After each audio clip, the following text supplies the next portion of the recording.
L'Assemblée nationale a adopté dans la nuit de jeudi à vendredi en première lecture le budget du ministère de la Cohésion des Territoires qui fait chuter de 1,7 milliard d'euros les financements alloués aux aides au logement APL-DE l'an prochain. Parmi les grands perdants du projet de loi de finances pour 2018, le budget de ce ministère qui regroupe les politiques du logement, de l'aménagement des territoires et de la ville, va chuter de 9,8% pour passer de 18,3 milliards d'euros en 2017 à 16,5 milliards en 2018. Le ministre de la Cohésion des Territoires Jacques Mézard a défendu la volonté du gouvernement de réinterroger l'efficacité de notre politique en matière d'aide personnelle au logement et de soutien à la construction. Nous avons, face à un investissement d'environ 40 ou 41 milliards d'euros, 4 millions de nos concitoyens qui sont mal logés, a-t-il fait valoir. Ainsi la réforme des aides au logement prévue dans l'article 52 du projet de loi doit-elle conduire à une réduction des dépenses de l'État de 1,7 milliard d'euros en 2018, dans un dialogue constant avec les bailleurs sociaux, a assuré M. Mézard, alors que ces organismes exigent un moratoire sur une économie budgétaire qu'ils jugent mortifère.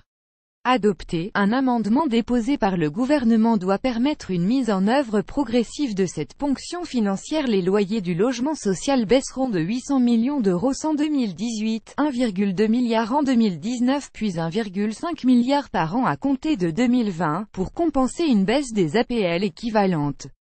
Mais l'économie budgétaire annuelle de 1,5 milliard d'euros visée par le gouvernement sera atteinte dès l'an prochain grâce à une hausse, en parallèle, de la cotisation versée par les bailleurs sociaux à la Caisse de garantie du logement locatif social CGLLS. Le gouvernement fera des propositions visant à préciser ce mécanisme, a indiqué M. Mézard. Objet d'une douzaine d'amendements de suppression, tous rejetés, l'article 52 a fait l'unanimité contre lui, tellement il est profondément injuste, a affirmé l'ex-ministre du Logement Sylvia Pinel PRG, stigmatisant l'improvisation et l'impréparation de la réforme. Pour Clémentine Autain, de la France Insoumise, cet article orchestre la mise en péril de tout le système du logement social, avec une perte de recettes considérable des bailleurs sociaux.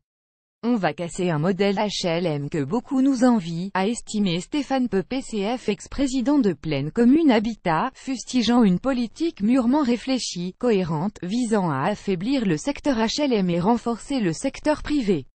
Partout en Europe où une telle politique a été menée, elle a été une catastrophe.